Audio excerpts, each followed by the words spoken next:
All right. Well, this is lesson 5-7, and it's on customary units. And Molly is going to be helping me with it today. Say hi, Molly. Hi. And we're going to be talking about customary units. Now, customary units are the units that we use here in this country. Now, they're used in a couple other places in the world, but most of the world has moved on to metric systems. So this is kind of an old art form. However, it is the standard for our country. So this is what we tend to think in. And so we're going to talk about it. Now, first of all, we have three different kinds of things we measure. Okay, if we want to measure how far it is from something or how long something is, we measure length. Okay, so let's talk first about length. So we got three things we're going to talk about. We got length, we got how much something holds, like a container, that's called capacity. And then we've also got the mass of something, how much matter makes it up. And we usually measure that, we think of that as in terms of units of weight. Okay, so starting out with length. What are some of the customary units in length? Pounds. Nope, length. Oh, length. How long? Miles. Miles. Something. So if we're talking about how far it is between different cities, we're going to measure that in miles. Okay. If we're talking about how tall a door or a building or a tall person is, we're going to measure that in what? Height of a person. Feet. Right. Okay. If we're measuring something small, like how wide our calculator is, we're probably going to measure that in. Feet break down into. No, that's pounds. That's inches, right? Inches. Yeah. And then there's one more kind of in between all those. And when football, to make a first down.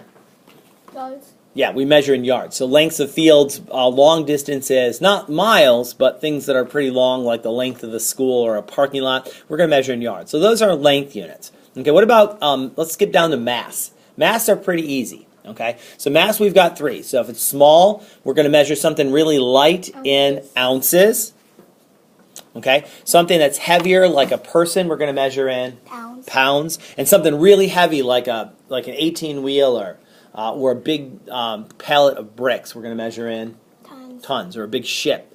All right, so that's right. So basically, we've got 4 length units: inches, feet, yards, and miles. Okay, and we've got 3 mass units: ounces, pounds, and tons. Now for capacity is a little trickier. So we're going to go and we're going to actually do, we're going to start with a big G. Okay? So let me change the pen here. We're going to start with a big square G like this. And a G is going to stand for what in capacity? It's our biggest unit. When you buy milk, you buy it in what? Gallons. Gallons, right. Now, if you buy something smaller, like let's say maybe you go out and buy eggnog. You might buy eggnog in something called... liters? No. Well, yes, you might buy it in liters, but in customary units, we call it quarts, right.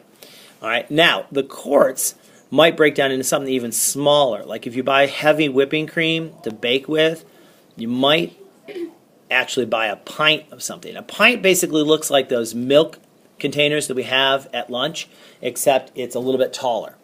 And then finally, if we break pints down, pints break into cups. And so what I'm doing, this diagram I'm drawing, basically shows you how many of each thing there is. So how many Q's were in the big G? 4. There were 4. Okay, how many cups are in each Q? 4. Also 4. How many pints in a quart? You can see that there are 2 P's in a Q. Okay, how many pints in a gallon? We count them all up, there's 8. Okay, now we also have something called fluid ounces, which are a little different than weight ounces because it's how much, it's measuring capacity. And there's actually 8 fluid ounces in a cup. Okay, so that's even smaller than the cups. Okay, we also sometimes see teaspoons and tablespoons, but we're not going to worry about those as much. Okay, these are customary units of capacity. Okay, and so really, this first lesson is really just getting familiar with the different units. So when we are in class tomorrow, we're just going to basically do a lot of choosing. What unit of measure will we use if we want to know how much milk is in a container of milk down in the lunchroom? That would probably be fluid ounces, right?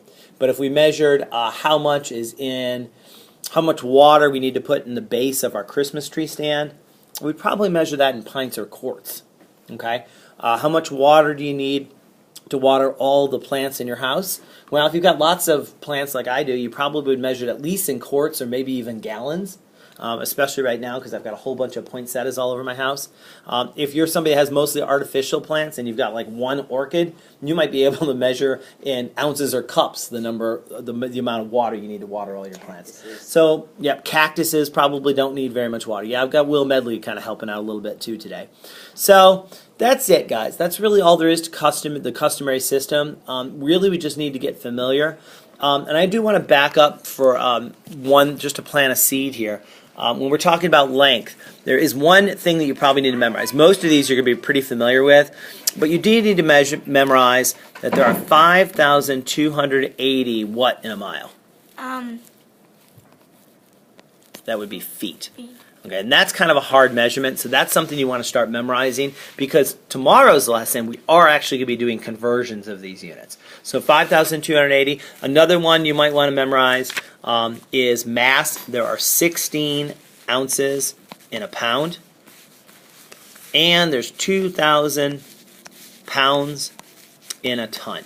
Wow. Okay, and those are ones you may not be as familiar with. So these are good numbers to be memorizing tonight so that you can be ready for the next day's lesson. That's it, guys.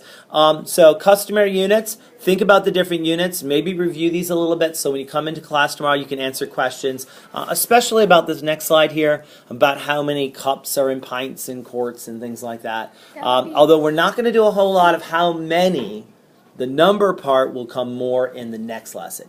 Okay? That would be good to draw. Yeah, it is good to draw. And this might even be a good quiz question to draw out the big G to show how many cups, pints, and quarts make up a gallon. Okay? Or I could ask you a question about this. So that's a good thing to maybe burn into your head or maybe even practice writing like Molly suggested. Okay, well that's all I have for you tonight. Thanks for watching, and we'll see you in class tomorrow while we'll practice some of this stuff, okay? Bye. Bye.